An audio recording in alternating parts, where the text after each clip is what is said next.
Dans l'évangile de Jean, au chapitre 1 et du verset 14 à 17, il est dit que la parole a été faite chair et elle a habité parmi nous pleine de grâce et de vérité. Et nous avons contemplé sa gloire, une gloire comme la gloire du Fils unique venu du Père. Jean lui a rendu témoignage et s'est écrié « C'est celui dont j'ai dit, celui qui vient après moi m'a précédé, car il était avant moi. » Et nous avons tous reçu de sa plénitude et grâce pour grâce, car la loi a été donnée par Moïse, la grâce et la vérité sont venues par Jésus-Christ. Alléluia. Ce chapitre 1 ici de l'évangile de Jean traite de la parole faite chair, de la gloire, de la parole incarnée qui est Christ. Jean ici dans son prologue déclare les vérités profondes de la divinité et de l'incarnation de Jésus, de ce Jésus dans lequel habite corporellement toute la plénitude de la divinité. Jésus est ainsi l'image du Dieu invisible rendu visible.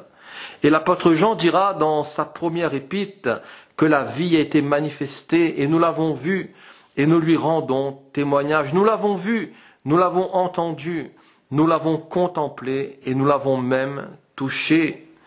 Et Jésus dira, celui qui m'a vu, il a vu le Père.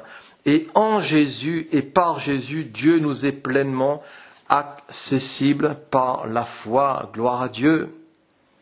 Ainsi, la loi a été donnée par Moïse.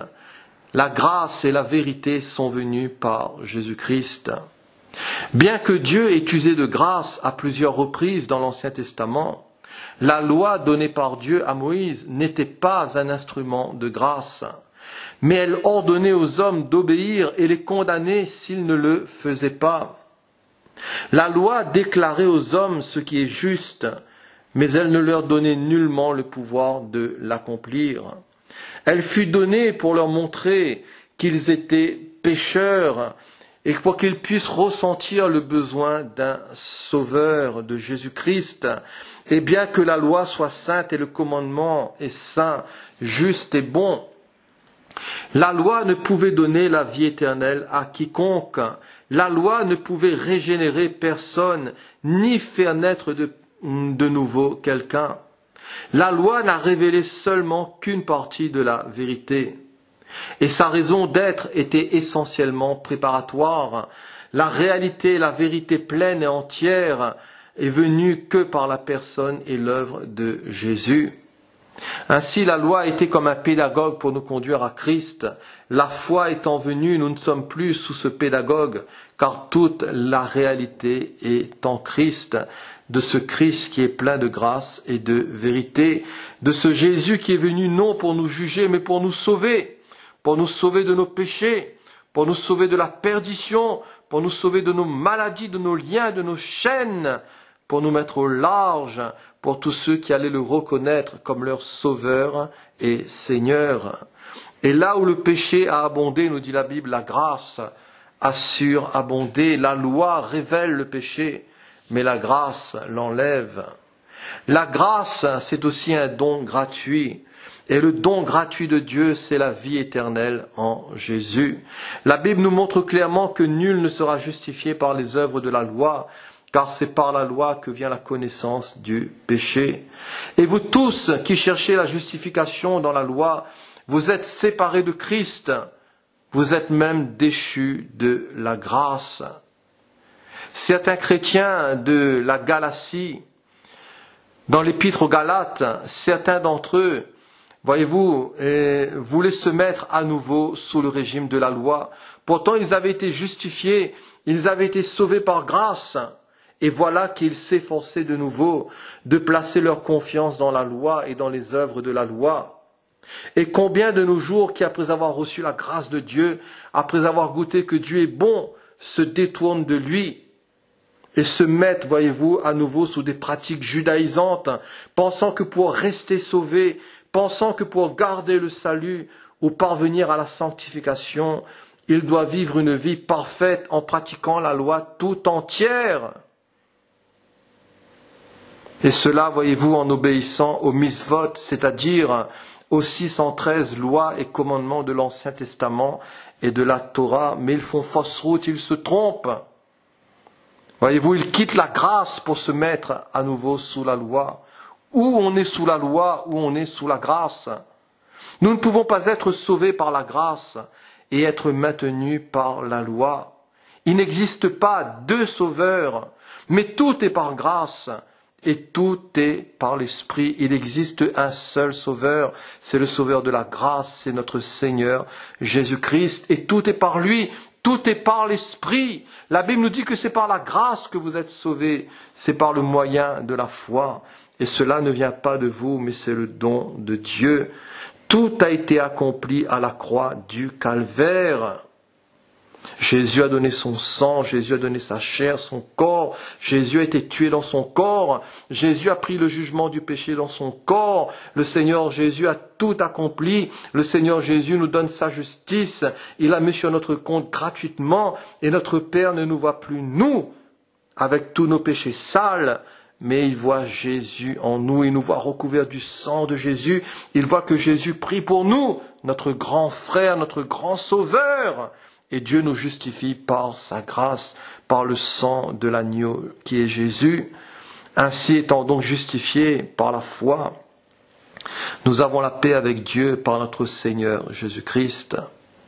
La grâce de Dieu domine aussi toutes les facettes du salut. Premièrement, elle est la source de notre élection. Et en lui, en Jésus, Dieu nous a élus avant la fondation du monde, pour que nous soyons saints et irrépréhensibles devant lui. Avant même que le monde existe, par sa grâce, avant la fondation du monde, le Seigneur nous avait élus, choisis selon sa prescience. Et le Seigneur nous a connus d'avance. Quel mystère! Nous n'étions même pas nés, ni nous, ni nos parents, ni nos arrière-parents. Et le Seigneur, voyez-vous, avait déjà tout accompli. Il ne nous a pas demandé notre avis. Du reste, nous n'existions même pas. Quelle prescience, quelle sagesse! Voyez-vous, nous ne faisons pas le poids avec nos œuvres. La grâce de Dieu domine toutes les facettes du salut. Premièrement, elle est la source de notre élection. Deuxièmement, elle est la source de notre appel. Et dans la conversion et la vocation de Saul de Tarse qui est devenu Paul, il dira dans Galates 1, verset 15, « Mais lorsqu'il plut à celui qui m'avait mis à part dès le sein de ma mère et qui m'a appelé par sa grâce, de révéler en moi son Fils, afin que je l'annonce parmi les païens. » Une élection par grâce, un appel par grâce. Et le Seigneur avait mis à part Paul dès le sein de sa mère, comme Jérémie et comme bien d'autres.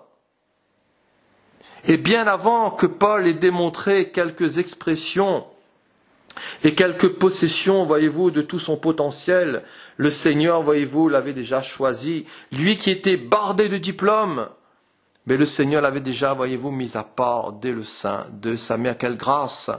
Sur le chemin de Damas, lui, Paul, le persécuteur, s'il avait récolté ce qu'il méritait, il aurait dû être condamné et jeté en enfer. Mais le Seigneur l'amena au salut par grâce. Comme pour nous, nous méritions la mort, nous méritions la condamnation, car tous ont péché et sont privés de la gloire de Dieu. Mais ils sont gratuitement justifiés par sa grâce, par le moyen de la rédemption qui est en Jésus, par le sang de Jésus. La grâce de Dieu est la source de notre élection. La grâce de Dieu est la source de notre appel. La grâce de Dieu est aussi la source de notre salut. Et Tite dira dans son chapitre 2, verset 11, que la grâce de Dieu, source de salut pour tous les hommes, a été manifestée. Et cette grâce nous enseigne à renoncer à l'impiété et aux convoitises mondaines et à vivre dans le siècle présent selon la sagesse, la justice et la piété, en attendant la bienheureuse espérance de la manifestation de la gloire de notre grand Dieu et Sauveur Jésus-Christ. Alléluia. Le salut correspond à une transformation, produisant une vie nouvelle dans laquelle la puissance du péché est brisée. Le salut, c'est la réception de Christ en nous par la nouvelle naissance.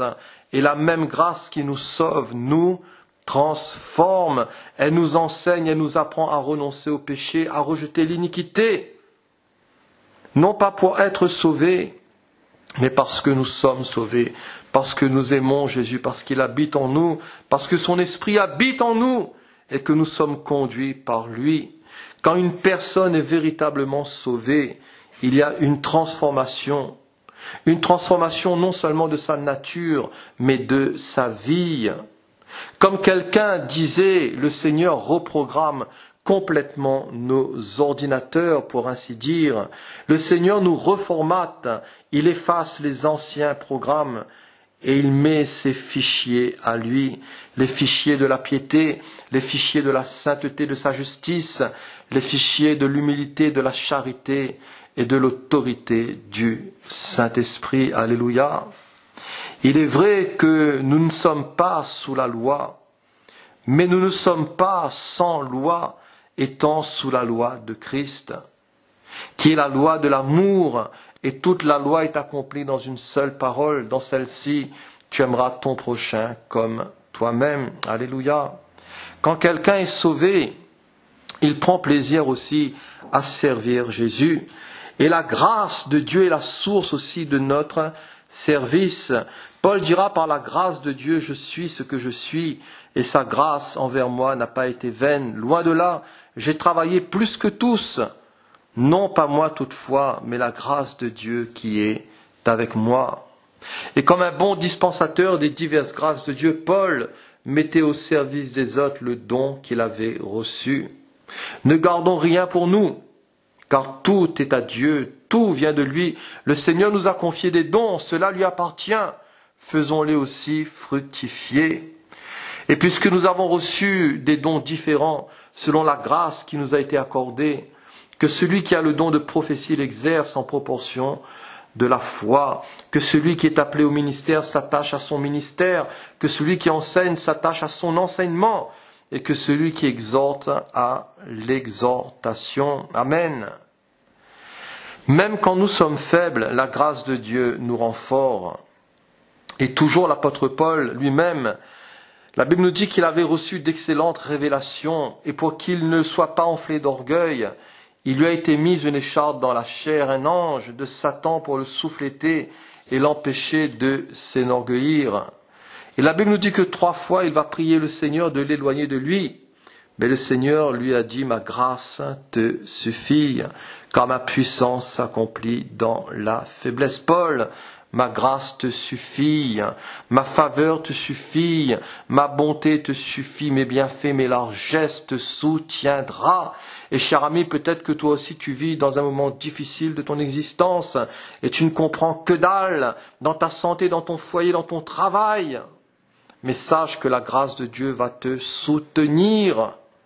Chemine avec cette grâce et le Seigneur va te bénir. Le Seigneur va te faire prospérer spirituellement. Tu pourras te réjouir en lui. Le Seigneur est souverain et contrôle tout. Et foi en lui. Prie Jésus. Remets ton sort entre ses mains et c'est lui qui en décidera. Alléluia. Quels sont les devoirs du croyant face à la grâce? Premièrement, nous devons nous l'approprier. Dans Hébreux 4,16, il est dit « Approchons-nous donc avec assurance du trône de la grâce, afin d'obtenir miséricorde et de trouver grâce pour être secourus dans nos besoins. Entrons dans la présence de Dieu, faisons-le avec assurance, avec foi, car nous sommes certains d'obtenir miséricorde et grâce. Jésus prie pour nous, Jésus intercède pour nous auprès du Père, il est à la droite de Dieu. Ne fuyons pas Dieu, mais courons vers Dieu dans ses bras. Il saura nous délivrer de nos épreuves, de nos tentations, et il saura nous secourir. Alléluia. Sa miséricorde couvre les actes que nous n'aurions pas dû commettre, et sa grâce nous rend capables de faire ce que nous devrions accomplir alors que nous en sommes incapables. C'est la grâce de Dieu. Approchons-nous. Le terme grec employé sert habituellement à désigner l'approche sacerdotale de Dieu. Et ce privilège de s'approcher de Dieu autrefois était réservé à quelques individus choisis, mais maintenant étendu à tout le peuple de Dieu. Notre privilège est grande, gloire à Dieu. S'il nous faut nous approprier la grâce de Dieu, nous ne devons aussi jamais la mépriser. Et dans Hébreux 10, verset 29, il est dit: de quel pire châtiment pensez-vous que sera jugé digne celui qui aura foulé aux pieds le Fils de Dieu, qui aura tenu pour profane le sang de l'alliance par lequel il a été sanctifié, et qui aura outragé l'Esprit de la grâce. L'Esprit de la grâce, c'est une caractéristique du Saint-Esprit. Il peut arriver à un chrétien de chuter, de tomber, d'être piégé, de tomber dans une tentation, mais nous avons un avocat auprès du Père, Jésus-Christ le juste. Il est lui-même une victime expiatoire pour nos péchés, mais non seulement pour les nôtres, mais aussi pour ceux du monde entier. Mais l'auteur de l'Épître aux Hébreux nous parle ici de ceux qui pêchent volontairement, de ceux qui pêchent sciemment, puis s'essuie la bouche en disant: c'est pas grave, nous sommes sous la grâce, c'est l'hypergrâce, Dieu est bon, le Seigneur est bon, mon papa est bon. Mais voyez-vous, ces personnes se trompent, ce sont des personnes séduites, ce sont des personnes qui sont en danger, voyez-vous, en danger de mort. 3 accusations ici sont formulées: fouler aux pieds le Fils de Dieu, tenir pour profane le sang de l'alliance et outrager l'Esprit de la grâce. Fouler aux pieds le Fils de Dieu, marcher sur quelqu'un et quelque chose de particulièrement insultant et méprisant. Rejeter Christ, c'est insulter l'Esprit de la grâce qui était à l'œuvre à travers lui et qui rendait témoignage de Jésus. Jean dira: quand sera venu le Consolateur que je vous enverrai de la part du Père, l'Esprit de vérité qui vient du Père, il rendra témoignage de moi. C'est ce que Jésus dira dans Jean chapitre 15, verset 26. Le danger ici, c'est le danger de rejeter la vérité et de pratiquer l'iniquité. C'est tout simplement d'apostasier, c'est s'éloigner de Dieu, c'est s'écarter de lui, c'est abandonner ses voies.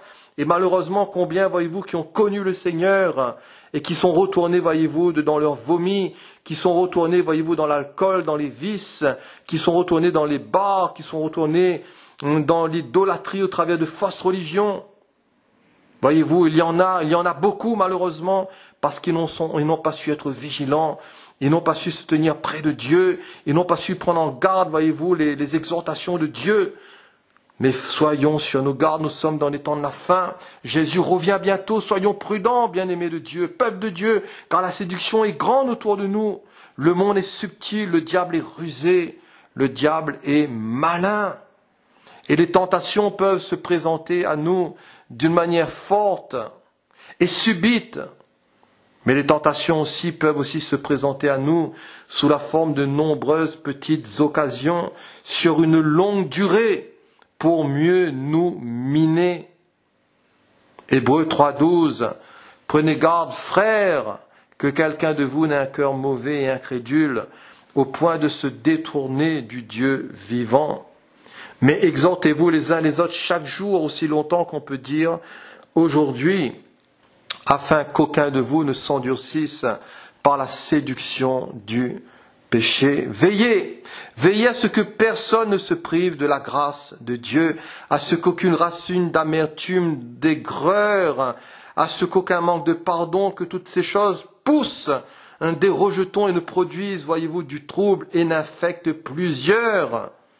La Bible nous met en garde à ce qu'il n'y ait aussi ni débauché, ni profane comme Ésaü, qui pour un mets vendit son droit d'aînesse. Plus tard, voulant obtenir la bénédiction, il fut rejeté, quoiqu'il la sollicita avec larmes. Des paroles ici, voyez-vous, qui sont graves, des paroles terribles. On ne se moque pas de Dieu, on ne plaisante pas avec le Seigneur, mais que le Seigneur nous aide à être sérieux avec lui, avec sa parole. Pour terminer, que notre cœur soit affermi par la grâce et non par les aliments qui n'ont servi à rien à ceux qui se sont attachés. Croissons dans la grâce, croissons en elle et croissons aussi dans la connaissance de Jésus-Christ. Faisons tous nos efforts par la foi pour joindre à notre foi la vertu, à la vertu la connaissance, à la connaissance la maîtrise de soi, à la maîtrise de soi la patience, à la patience la piété, à la piété l'amitié fraternelle, à l'amitié fraternelle l'amour. Et si ces choses sont en nous, et si elles se trouvent en abondance, elles ne vont point nous laisser stériles ni oisifs pour la connaissance de Jésus. Mais la Bible nous dit que celui en qui ces choses ne sont point, il est aveugle, il ne voit point de loin, et il a mis en oubli la purification de ses anciens péchés. Que Dieu nous aide à nous appliquer d'autant plus à affermir notre vocation et notre élection. Le temps est court, Jésus revient bientôt. Ayons de l'huile dans nos lampes, que nos robes soient blanches, que nos cœurs soient sanctifiés, purs. Et la Bible nous dit que c'est ainsi en effet que l'entrée dans le royaume éternel de notre Seigneur Jésus-Christ vous sera pleinement accordée. Que Dieu nous accorde sa grâce, que Dieu nous bénisse, que le Seigneur nous aide. Nous avons bien besoin de lui. Amen.